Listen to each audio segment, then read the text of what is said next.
sellers will compete with you.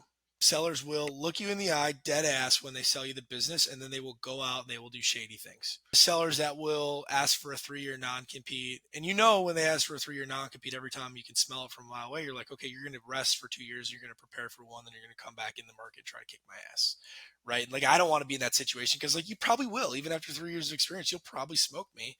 Eric, great to see you, man. Thanks for joining me. You too. Thanks for having me, Sieva. Good to see you, man. So we met each other over the Twitter sphere. I feel like half of my friends in the world are now Twitter people. My wife kind of Yeah. makes fun of me for that because I used to have real friends, from like college and high school, and now I just have Twitter friends. Is your world kind of the same right now? It is, but I think they're real. Maybe I don't know. Maybe I'm a sad individual. I think they're real friends. Somebody was, make fun of me about my, hippy dippy online friends or whatever, but there's great relationships. I mean, in real, we do legal representation, and we've represented a ton of people that have come through social media. That's real legal work, real clients. So I don't know. I get your wife's perspective. That was a little weird. I'm just saying it tongue in cheek. I've developed some wonderful friendships, a lot of people I really respect, of course, including you guys in there, Yeah. um, and people that I like hang out with in real life. Like we go to each other's birthdays, weddings, etc. So it's definitely real friendship. You guys came on the scene, on my social scene, that is my Twitter social scene.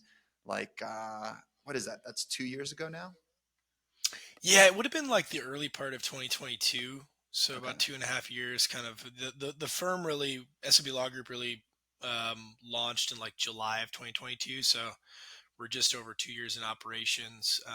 But like when I met Xavier, that was probably like quarter 1 of 2022, and he was great. You guys have been awesome.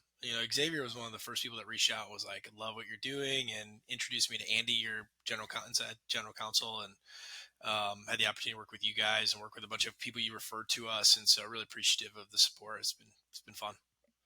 Yeah. And then for context for people listening, Eric here runs a firm called SMB Law Group. They do a variety of corporate legal work, a lot of stuff around M&A. So if you're buying businesses or selling businesses, they've been really helpful for us, and people that we've referred to them have also raved about Eric and his group.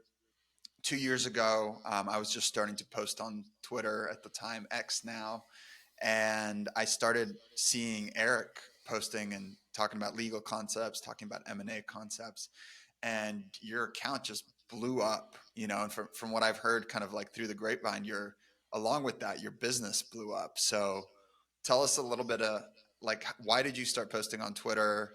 What what got you going in the first place, and what was that first kind of 6 months like? Yeah. So initially, I was like many other people. COVID's going on. I'm working for Kirkland and Ellis. Doing big law M&A and a little bored during COVID, and was watching the small business conversation going on with people like Nick Huber, when he was like the self storage guy, like way back in the day, and was just fascinated by it, and also kind of fell in love with the entrepreneurship through acquisition movement. Had a buddy like back all the way back to like 2017 who was at Goldman in town, and he was like moving to Dallas or moving to Austin to run a search fund. It was like telling me over lunch one day like about business buying, and read all the books within like 10 days of that conversation and just kind of fell in love with it. So flash forward to like COVID and 2020, and sitting at home and watching Twitter, and decided to make an anonymous account in August of 2021. Oh, I didn't realize you um, started anonymous. yeah, I started anonymous. Yeah, I I was forgot. anonymous and because I was working for Kirkland and Ellis, and I'm like, they'll fire me, no question. Like if I'm, tweeting, and also just like I can't talk about anything that's current event because they represent everybody. I couldn't even trade like public securities because they were, representing everybody from, Hmm. Peloton to Nike to everybody. Made this anonymous account, kept it really careful, but it took off pretty fast. I mean, what felt like pretty fast at the time. I think I ended up with like 15,000 followers by like March of the next year, so like 9 months. Which meant something different then than it does now. I don't know what Twitter follower count means now or X follower count means, but um, had so many people DMing me saying, "Hey," and really largely what I was trying to do, Save, is just network in the business buying communities because we wanted to make investments. We wanted to think about buying businesses ourselves in a non-legal capacity. But my, you know, my skill set is in legal M&A. And so, not many lawyers are willing to share information publicly for liability reasons, advertising and solicitation ethics also. Um, and started trying to just kind of trade that knowledge of the nuts and bolts of M&A for for relationship building and networking and whatever, and started building relationships really fast with like people like Reg Zeller and awesome, incredible people in SMB small business Twitter. And so by like March of the next year, we were sitting there going, we have hundreds of thousands of dollars in deal fees coming to our Twitter DMs every day or every month that we're giving away to lawyers who don't want the work, because in the process we discovered like, holy shit, like good highly trained M&A attorneys don't don't want to do a 2 to $10 million M&A deal. They really don't. So you're trying to give that work away to lawyers if they're good M&A attorneys that are too expensive, don't want the work, or giving it to lawyers that don't know M&A at all. And we looked at it and said, hey, there might be a business opportunity here. And it was a little weird at the time because I left like arguably the best transactional law firm on the planet to start my own law firm predicated off this Twitter account. And so it was a very unnerving moment, and quickly realized once we turned it on that it does work and there's tremendous opportunity in social media. We can talk more about that. But here we are like 2 years and a month later, and it's been fantastic. How many people in the firm now? That's a great question. We have about 13 licensed attorneys. We have about 20 to No 25 way. total people. Yeah. Yeah. So Wow. we've got a big team. We've got most of us are really good M&A attorneys that have corporate big law, top 14 educations, really highly experienced M&A attorneys, but we also have tax attorneys. And then we've got everything else that a real business has, like a fractional CFO and, Sure. VAs and the like as well. So whether you intended or not, it sounds like you used your kind of Twitter account, your anonymous Twitter account, to do a market test, right? You're out there posting, sharing information, just helping people in general, and then you see the customers come in, and you decide, okay, nobody's really serving these customers, so I'm going to step up. And it's interesting because you like branded your firm directly for that audience, right? So you're seeing this audience of people who are doing $2 to $5 million deals or $2 to $10 million deals. And I think most attorneys coming from Kirkland and Ellis would think to themselves, okay, this is kind of my like entry, right? This is how I'm going to get started. I'm just going to pick off some of these smaller guys and then I'm going to move up market, right? So I'm going to do bigger and bigger deals. But you, and was it Kevin? Did you guys Yeah. start together? Did you bring him in? Yeah. Okay. Kevin Henderson and I, who's an amazing attorney, started his career at Cravath, and he was working in house in Dallas, and had done some SMB stuff. In fact, he was one of the people I was sending work to early on, going, "Hey, you're an amazing lawyer, and you're doing these small business deals. Will you take this work?" So it was a good fit. And then also Sam Rosati, who is a UVA educated attorney, and he's bought and exited some businesses as well. So we had really good lawyers and really good, SMB experience on the team on day one, which is brilliant in hindsight. Very accidental in reality, but yeah. And what's the range of size of deals that you guys are seeing now? Um, Our bread and butter really still is sub $15 million M&A. We'll do, we've got some independent sponsor work that we do up to 50 million. We've done some larger transactions for like historical relationships, because many of us have worked in large law firms and then have general counsels that we've worked for that are, now doing a $63 million public deal. Will you do it? And oftentimes we say no to that work just because there's a little bit of a conflict between having the bandwidth to do a $2 million M&A deal and then taking on a $50 million public company deal. Like won't, arguably you can't do both those things without different divisions, different people. But the vast majority of our deals are sub $15 million. In fact, we've even figured out a model. One of the biggest issues in the marketplace is if you want to go buy, a $600,000 bait and tackle shop, like you're without options, or you were. And I think we finally cracked the code is how do you make it economically viable for somebody who wants to buy a sub $1 million business to have decent, high quality paper and representation, but like a good outcome. Um, commensurate to what they were getting previously. So it's been fun. How should someone like there's business owners, business buyers that listen to this. Um, how should folks be thinking about price? Because I think there's like a pretty big gap between what people know they should be paying and what their lawyers might end up charging them for a deal. Yeah, so I'll be completely straightforward on price. I'm not going to hide the ball at all. And one day I may kick myself for always having been this transparent. But really, when you go out to the marketplace, like you could find a lawyer, Sieva, who will do your deal for $5. That's he's in a van down by a river, and he's got a shingle, and we see those guys a ton on the sell side, right? And they get their ass absolutely kicked. And so you'll have built a business over 30 years. You're selling it now. It's your retirement. It's your nest egg. Having that disposition proceed is like critical to your retirement. And you go hire Jerry, the guy who did your lease, who's your brother Doug's neighbor, from that you've worked with for 30 years, doesn't know M&A at all, doesn't tell his client that, charges very little in the end, but you absolutely get raked over the coals because you'll give away like uncapped 5-year, indemnity with like, uncapped indemnification for consulting services, like stuff that could legitimately result in you getting your full purchase price clawed back as a seller. So if you're a buyer, you can go find that guy to do your deal on the buy side also. And maybe if you're buying a $600,000 bait and tackle shop, maybe you do. Please Um, don't do that. I've been on both sides of this equation. Don't hire your Uncle Jerry who says he's a generalist lawyer and has done 2 M&A deals. Please, please, please go find somebody who's done 30 plus deals and has seen deals blow up, because yeah, Jerry's not going to be able to protect you properly. He doesn't know what to look for in like standard terms, standard protections. And what we see, so we see kind of two sides of it. One is like either you're not getting the protection you need, or this person it doesn't know what the standard terms are, and so they're freaking out about things that otherwise are standard, right? And they're maybe going to yeah, blow up your deal. You just want to sell your business, but this person is in your ear telling you, you should be scared, this doesn't seem normal, something is wrong, whereas everything actually is normal and everything is fine. They just don't have the experience of a real M&A attorney. So please go find a M&A attorney if you're going to sell or buy a business.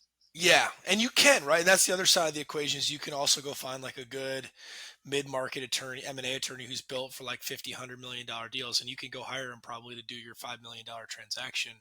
But he's going to bill by the hour. She's going to bill by the hour. They don't also, one of the issues that people have with lawyers, if you look at like net promoter scores of legal counts, it's like, you will love that concept as a business guy. Like, it's a like very low score. Like people universally are highly unsatisfied with their legal counsel. And I think honestly, one of the biggest reasons is there's such a like empathy or practical disconnect between Sieva and Enduring Ventures that's like buying and building businesses that's like in the weeds that understands how business works, and then you go hire like a high quality mid-market M&A attorney that like yeah, he knows what indemnification is, and he knows how to negotiate a deal, but he's also, or she is also, accustomed to like negotiating opposite of KKR, and it doesn't have that emotional business connection to what it is you're actually trying to do practically on the ground.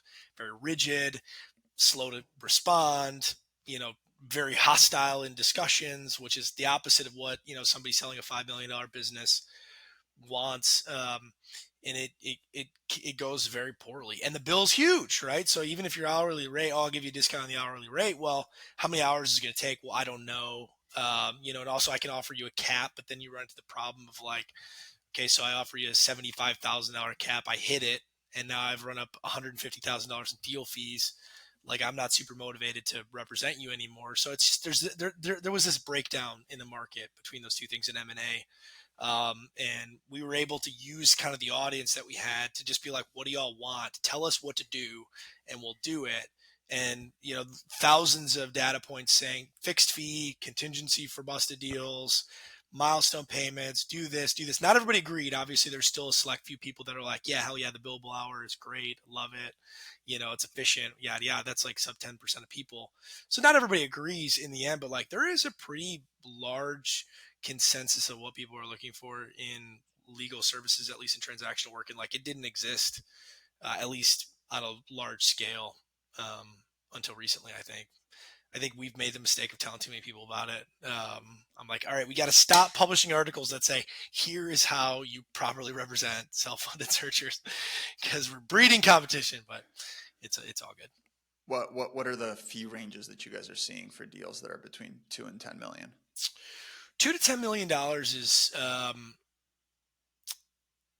you're probably, if you want to hire a good attorney, you're looking at 20,000 to 50,000 probably in that range. If I just want to put a number on it, it could be a Mhm. lot more. There are Yeah. M&A attorneys that will take it and charge a lot more.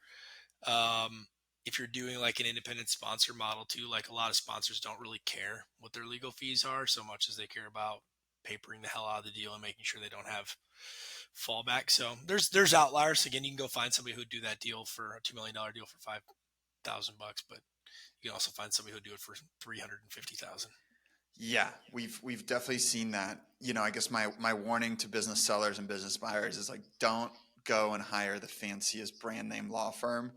The incremental value you're going to get from them is not worth the incremental cost, has been my observation. We've hired law firms that will charge a minimum of 100,000, so they don't even want to Yeah. look at anything that's less than 100. Now I think it's 150,000 for that law firm. If you're selling a $5 million business, you can get just as much value from somebody who's going to charge you Yeah, and you 40 to tell me how you 50,000 guys bucks. think about, because you guys, Sieva, Andy will reach out to me all the time on like one-off bait. You guys seem like you're very sophisticated legal customers, consumers at this point. Like, how do you think about when you've got, because what range of deals is Enduring doing right now, Um, purchase I'd price say wise? I'd say our sweet spot deal size is somewhere, it has grown quite a bit. So when we started, we were more focused on SMB. Now we're closer to middle market. So deals that are between, let's say 30 million to 70 million in enterprise value. Okay. Yeah, wow. Those are large transactions. So Yeah, you're so probably we going we've out and moved up hiring, market a little bit. and you're probably hiring like almost big law for those deals, right? I mean, that's, I would think if I was running Enduring and I'm doing a, $50 million buy side transaction, I'm probably less concerned about the legal bill. I'm more concerned about just making sure it's papered to the end of the earth, to prevent Yeah, almost a CYA for your investors. there is some of that as well, but ultimately, like, we are frugal and we are cash flow investors. So we've worked with Big Law, and we are looking for Big Law kind of Big Law performance, but at medium law value, medium Yeah, law prices. sure. And to get there, we've had to kind of work with a lot of different attorneys to like find the right people, because some people are just too expensive. Some people are not bringing enough kind of firepower to those types of deals. So Hmm. we've just had to like work through a variety of different firms until we found the groups that we like. And now, we have different firms for different types of deals, because like we've done enough deals now that, here's a good deal that like is good for this type of law firm. And that's when, Andy will kind of go out and find the folks that'll be the right fit for that. And then on our end, actually, Andy is he's not a general counsel. He's actually a head of legal operations, Yeah. and he's able to manage all of our external law firms that we use kind of for a variety of different things like M&A. And as much as possible, he actually ends up taking on some of the like basic fundamental work that is then overseen by that external third party counsel. So we can kind of avoid running up big legal bills on things that are just tactical and operational. How much do you look at who opposing counsel is on a transaction and then make decisions on who you hire as representation on that basis? Because I would think on a $50 million deal, you could run up opposite of Kirkland or Latham, and if you Yeah. do, like you're going to get your ass kicked if you don't lawyer up. Yeah. And we'll even look. So I'm interested in that, but we'll even look at SMB deals and we'll say, okay, if you're buying usually when you're sub $5 million, um, we're okay. We're not going to run into, a big shop. But north of 5 million bucks, sometimes people will bring in big law attorneys. And when they do that, we then go, on a flat fee basis, we're like, okay, well, this is going to mean probably a lot more time. It's something that we think about as lawyers when we're making proposals for transactions. So how do you guys Like, what have you seen in practice? You know, for I think if we're going up against a firm that is bringing a lot of firepower, like a Kirkland and Ellis, we are usually hiring someone like yourself who's had that experience, right? You know what to look for, you know what the tools of the trade are, and you run your own firm. So that's usually like our secret sauce, right? How do you find somebody that brings enough firepower and has enough experience, but isn't charging Kirkland prices? You find somebody who left the firm, who spent many years there, left the firm, started their own firm, and doesn't need to pay for the brand, doesn't need to pay for the full staff, so they can charge you 40 or 50% less. So that those are the types of lawyers we like to hire. I've sometimes seen an inverse correlation between brand of the firm or brand of the group that you're working with and complexity of the documents. Like, we're working on a deal right now, and the other group is a really well-known law firm. They work a ton with private equity, and the purchase agreement that they brought us and all the materials they brought us were super simple. Like, we could have done Mm, one pass on these materials and sent them back and it would have been fine. And it was kind of like it was a delightful relief, I will say, because I don't usually see that. Sometimes I see a small deal like sub $10 million that's like, you know 30 pages long, and it has every sort of random form of protection in there that we have to like chisel away over a series of calls. Um, it's but interesting. yeah, there's not a perfect correlation between like complexity and the priciness of the firm, I guess, is what I've seen. Yeah, so I've worked at a couple different large law firms, and there's the law firm. There's one particular law firm, and I obviously won't say who it is. That the vast majority of our library is predicated on this firm's documentation because it's a tremendously academic firm. Very this firm in particular has a reputation for hiring a lot of Supreme Court clerks. Very highbrow intellectual people, and as a result of that, they've built out a tremendous library of documents, everything from highly complex purchase agreements to short form APAs and very basic documentation, and then clauses in between and the like. So tremendous library. Then you go to other firms that are also like incredible global powerhouses in M&A, and in one of them, and I won't say the name, but I sat in the interview and I said, what is tell me about your library documents. I'm an associate, you tell me to go pull this or that document, like where do I find it? And they go, well, you just use the precedent, you use the precedent from a prior transaction or whatever. They don't have a library. And one of them even said, they said, we are the market, Eric. Okay, whatever we do is the market. So they're so braggadocious about the way that they approach it. But they're total. Then you get in there and it's total shit show. Every time you're trying to find a Yeah. document, you're They just have scrubbing like names out Frankenstein from other. documents, Yeah, 10 different associates are yeah, using different docs. 1,000%. So you'd be shocked that you got two different firms, same echelon. Um, One is renowned global powerhouse in M&A. Others right up there, but not quite as high. And the one very different things. So Yeah. quite interesting. I One remember thing it I want, when. Oh, since go ahead. we're on this topic, I want to warn people: if you ever hear a lawyer say, "No, no, no, these are market terms," you should ask questions. Like, I've heard lawyers represent market terms in their documents so many different times. Two lawyers will look at the same sentence and they'll just say two different things are market.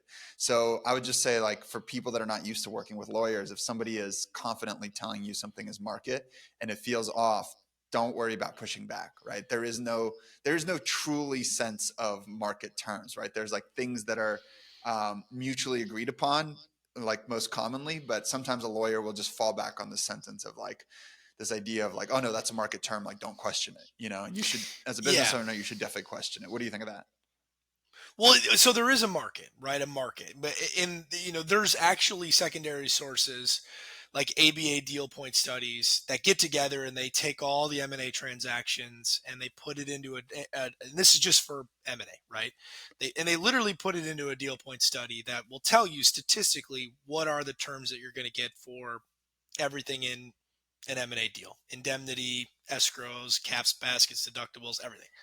Um, and so there is an idea out there, if you're well experienced or educated attorney that, here's what where we should be in the, and for ordinary rep survival, for example, the market is 12 to 24 months. A buyer is going to want, or sorry, a seller is going to want 12 months or less if they can get it.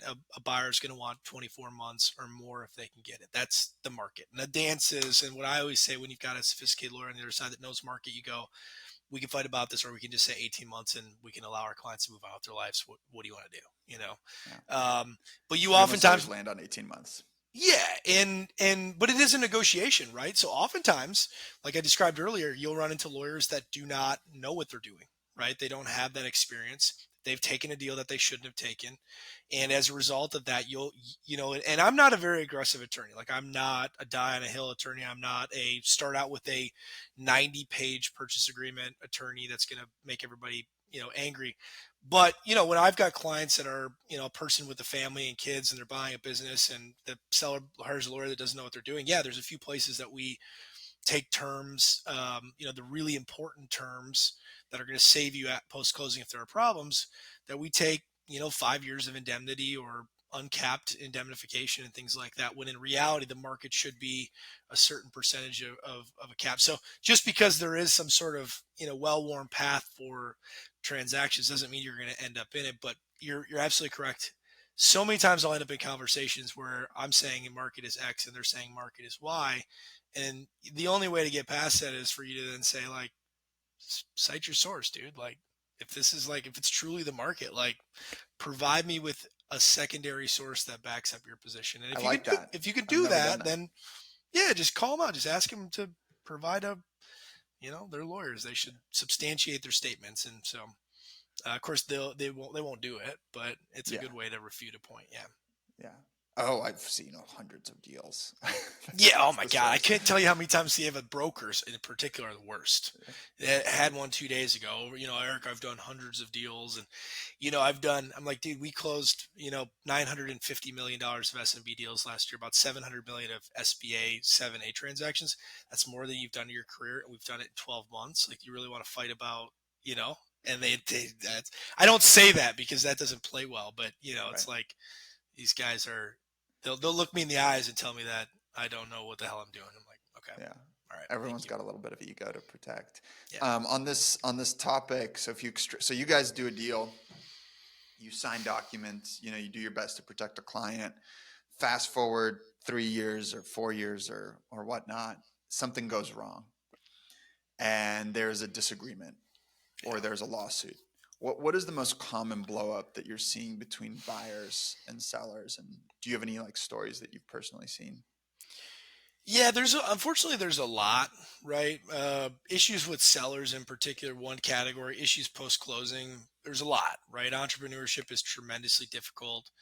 And there's very few transactions where somebody buys a business and just calls me up and goes, wow, Eric, this is so easy and I'm making so much money and my forecasts were too conservative and I'm just killing it, right? But there's also, the flip side is there's very few instances where people are truly failing in the sense that they can't repay their debt and things like that. So Yeah.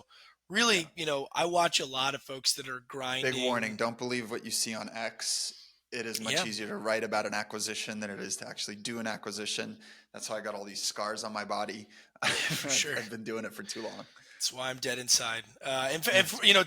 to your credit, man, you guys in Durig, you're in transition integrating, like, you own the risk. Like, I own, in the sense, I had one this week, where a client, is having a dispute with his seller, and it's a huge problem, right? Like, and we'll get through it. Like, and we've reached a settlement on terms and all that. But, like, dude, I woke up at 3 a.m. on Wednesday night thinking about one of my clients and being like, fuck, like, we got to find a way through so this dude can get past the seller and operate, because the implications are serious, but very few people are failing as a result of that. Like, almost no default, at least with, like, blue chip, high quality entrepreneurship through acquisition, where you've got a sophisticated buyer, meaning they've gone to a great school, or they've got corporate experience, or they've led men, or whatever, they've led people in the field. And they're buying a high quality business, and they're hiring a quality of earnings firm, and they're hiring a good attorney. Like, very little failure there. but it's a grind, maybe up and to the right, maybe just to the right. Like it's a grind sideways for a few years for most of these people. And that's actually okay. Like if you look at it economically, like, um, if you get to, if you've paid off 3 years of debt, but you haven't grown the business at all, like you've grown probably 7 figures worth of net worth in the process. And so, if you separate the forest from the trees, like still a pretty cool thing, but it's hard. But specific examples of struggles was your question. Um, we've seen sellers compete. Sellers will compete with you. Sellers will Mm. look you in the eye dead ass when they sell you the business, and then they will go out and they will do shady things. Really good people, sellers too, share information with family members who are in the business and competing businesses. From those examples to the dude who will legitimately run all over town, undermine all your relationships, tell people that you don't know what you're doing, try to undermine all of your AR, um, and start competing businesses, to the sellers that will ask for a 3-year non-compete. And when they ask for a 3-year non-compete, every time you can smell it from a mile away, you're like, okay, you're going to rest for 2 years, you're going to prepare for one, then you're going to come back in the market and try to kick my ass, right? Like I don't want to be in that situation, because like you probably will, even after 3 years of experience, you'll probably smoke me. So no thank you. So you can kind of see some of that coming in advance, but oftentimes you can't. And then and also too, I mean, they'll do, they're dumb like a fox is the best way to put it. Like these sellers, they're not dumb people, but they're a little obtuse in the way they go about things. Like we had a seller who tried to walk off with a very important Amazon seller account, had 2,500 reviews at 4.7 stars. It was, worth, according to an Amazon consultant, he said this is worth millions of dollars to the business. We had uncapped indemnity for that breach, for not turning, because it was a purchase asset under the definition of the purchase agreement. He tried to say, hey, it's not in the name of the business, it's in my own personal name, so it's mine. I tried to transfer it to you, Sieva, and I called Amazon 3 times and they said no each time, so I'm just going to turn it off. What? You end up in court and you end up getting an injunction. So we've seen some of that, some legal action. Um, we've seen, very often too, you'll close a business and then, the seller, you'll go show up on the property and the seller's taking assets and you're like, what are you doing? And they take computers and all kinds of stuff and you got to replace it. And then your question is, do I, seek indemnity for a couple $1,000? You've also got sellers that will, like, have trucks and things that are not even street legal. They're in such bad condition. They'll rep that they're in good condition. They'll tell the employees that, hey, when Sieva shows up, he's going to fix it. Um, and then you show up and you got trucks that you've got to spend $100,000 to replace.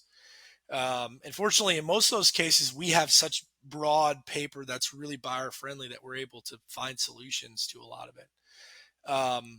But then you've What just ended got, up happening in that Amazon situation? they won. They won an injunction. Yeah, so they Okay. actually were able to have a court and rule their favor. So that was incredibly favorable. But the problem is, man, you buy a business, especially as a first timer, there's a J curve, right? Like you're learning, and as you're learning, you've got margin compression in the business as you're trying new things. You're trying to keep the business stable. You're trying to exude confidence for all your suppliers and your customers and your employees. And meanwhile, you're battling with the seller over the Amazon seller account. He's, supposed to be consulting you also. He agreed to stick around for 6 months and now he's not being productive anymore. And so that's common.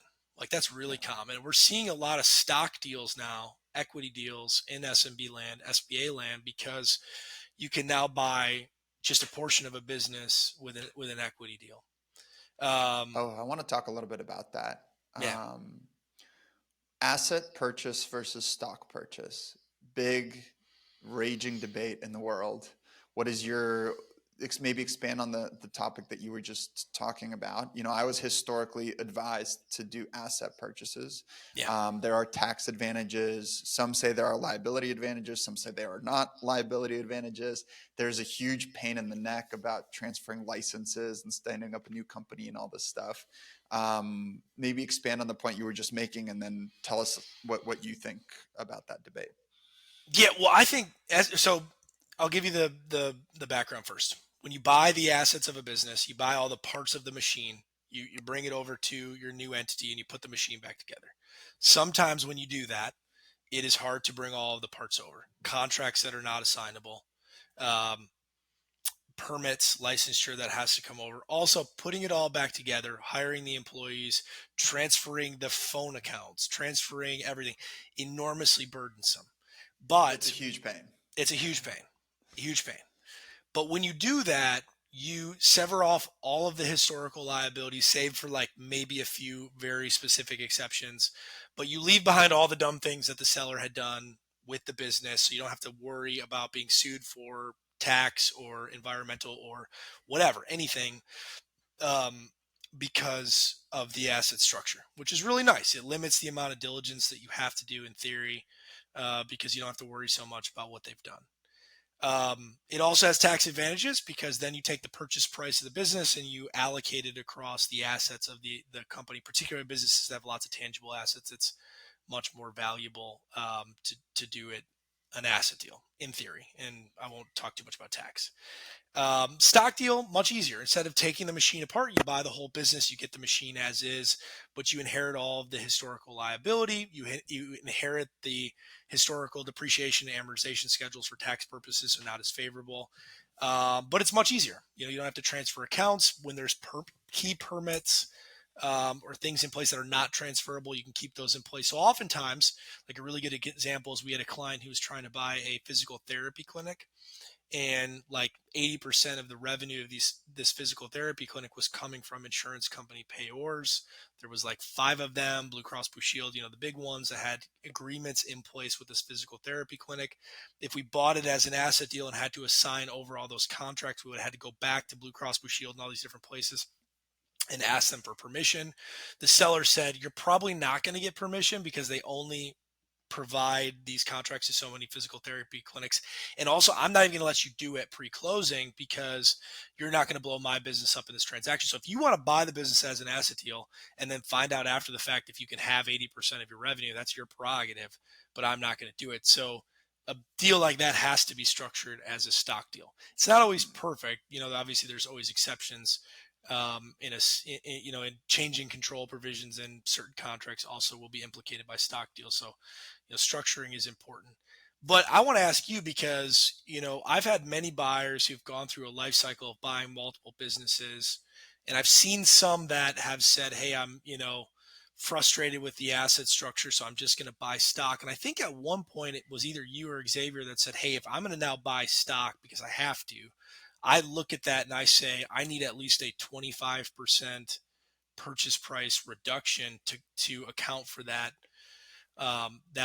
potential liability. And I think that was Xavier. So I'm curious what your experience has been and kind of in practice how you think about pricing and the valuation of it. Yeah, we exclusively bought assets for the first few years of our business. That's what we were told to do. The tax shield seems nice. It feels obvious that, if you can shed some of the old liabilities, that's a benefit. Um, but, you know, getting like really standing up the business again after you just bought it, especially if it's a new business to you. Let's say you own a group of plumbing businesses and you were just buying a new plumbing business in your town. Buying the assets is probably fine, right? Like you have licenses associated with your own business. You can just buy the trucks, hopefully the people will come over. You can buy the brand and you may not need the company itself. And I will say, like, how to run a plumbing company, right? You're not simultaneously like trying to integrate assets, stand up a business, and learn how to run a plumbing company. But if you're buying a plumbing company for the first time, and a lot of people are buying their first business,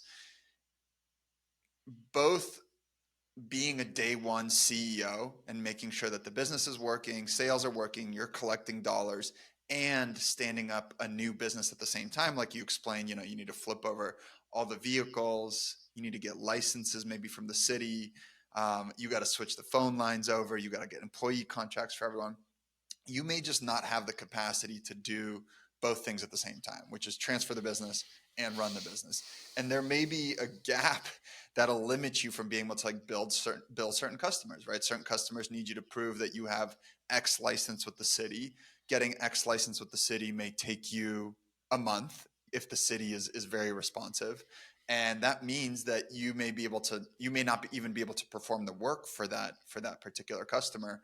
And if that customer is a big part of your business, then that can really hurt your business in the first couple months, right? So Yep.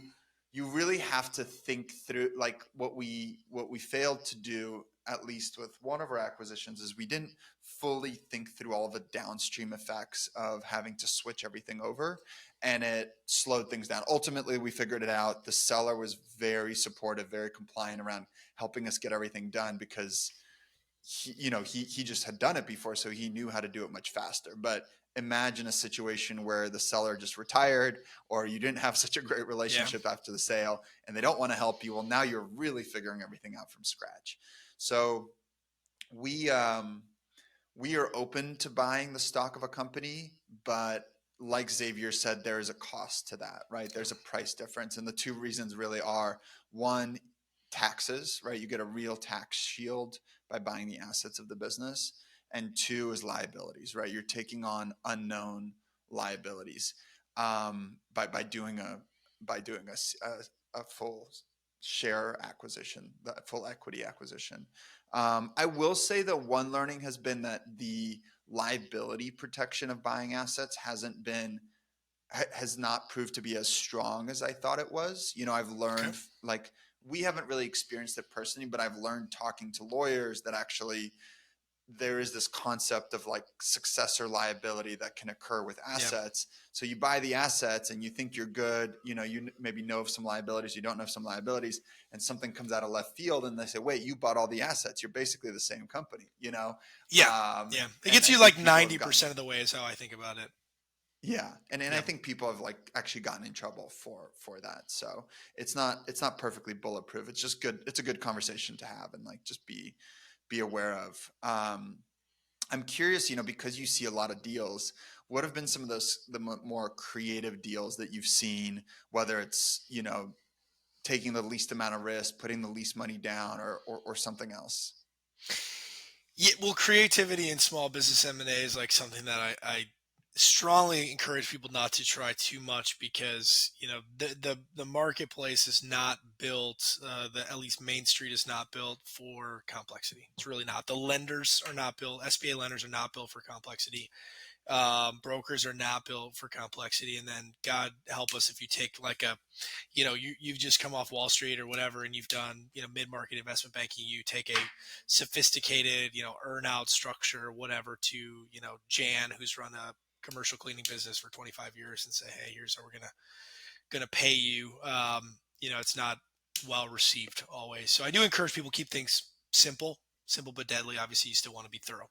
Um, but there's a few mechanisms in Main Street M&A that are particularly effective and are SBA compliant, like forgivable seller notes. Think about it like an earnout if you're familiar with that concept, except that instead of providing the seller with unlimited upside, depending on the performance of the business, it provides you with downside against it. So, for example, you want to buy a business that has, let's say, some problems. You find a really good business that you like, but it's got high customer concentration. It's got one or two folks that account for 25% of the revenue.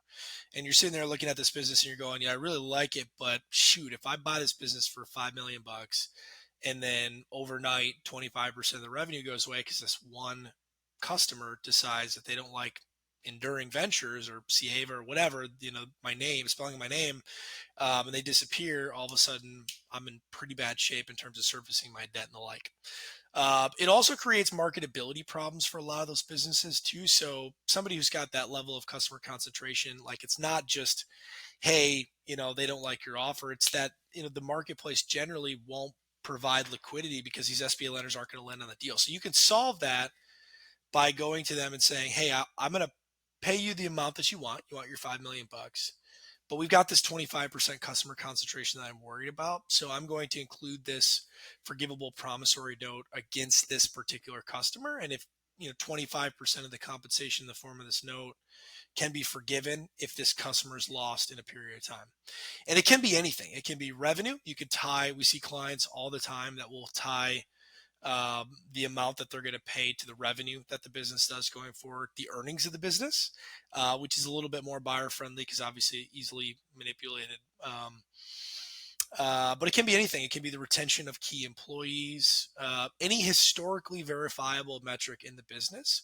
You can tie a forgivable seller note to. Mm. So I think that's probably the most powerful mechanism. Um, but generally speaking, there's not a ton of complexity in SBA Main Street M&A. You've Okay. got usually an 80-10-10 structure. 80% of the money is going to come from the SBA. 10% is going to come in the form of a seller note, which is usually not forgivable. And then 10% comes from the buyer in the form of their equity injection down payment. So you can reduce those down payments, fluctuate those notes amounts, include a bunch of different terms in them. But that's the vast majority of what you'll see in Main Street M&A. And if you And what percentage of your deals are you guys seeing getting done with SBA? last year we did about 950 million in total M&A volume, enterprise value, at about between 6 to 700 million of that was SBA 7A. Okay. Wow. I always say the SBA is um, one of the best programs I think the government has because it really works. You know, like there's tons of these little businesses that would never transact without the SBA.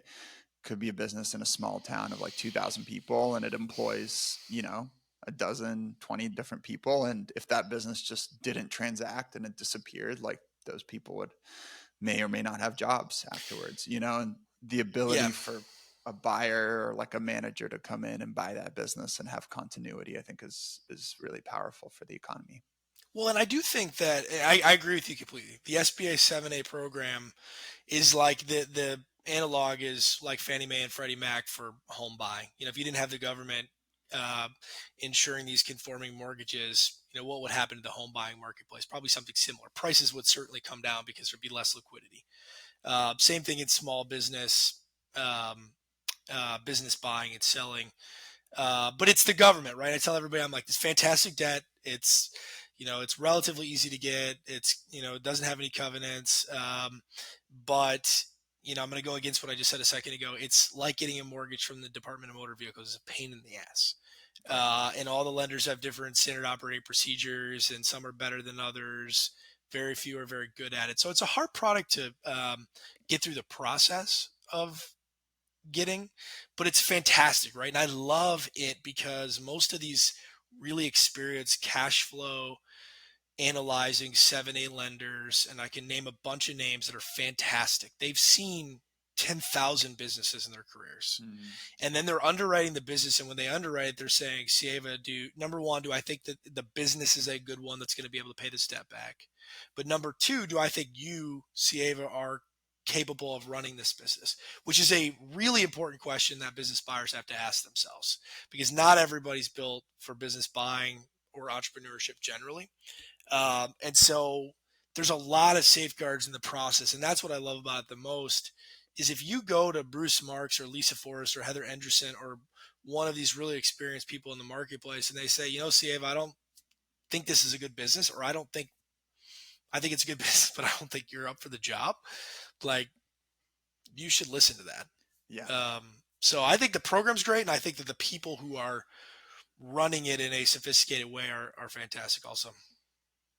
Yeah, I love that insight. Don't be obtuse. Don't fall in love with a business. If you go to some experts who've done hundreds of millions or billions of dollars of deals, either on the SBA side or even your lawyers, definitely listen to them because buying the wrong business for the wrong person can be a huge headache, right? It can be years of your life and a lot of personal pain and no fun. Whereas buying the right business, even if it's not, your original passion, is so much more fun. It's going to create a lot of free cash and hopefully like change your financial future and your family's future. Yeah. Eric, I know we're up against time, so I really appreciate you hanging today. This was awesome, man. Thank you for dropping all this wisdom on folks. I'm sure a lot of people will really appreciate it. Yeah, thanks for having me. Huge fans of what you and Xavier have built at Enduring, and Andy and the whole team is incredible. And so, really grateful always to have the opportunity to even just chat with you for a few minutes on a Friday. So, thanks for doing this. Yeah, man. It's great to catch up. I'll talk to you soon. Thanks again. You too. Thank you for watching or listening today. Any resources we mentioned during the show, we'll make sure to link in the show notes or below the video. If you're listening to this on Apple or Spotify, please leave me a review. It really helps me learn, and it allows other people to discover the podcast as well. Thanks again, and make sure you hit the subscribe or follow button if you haven't already. I'll see you next time.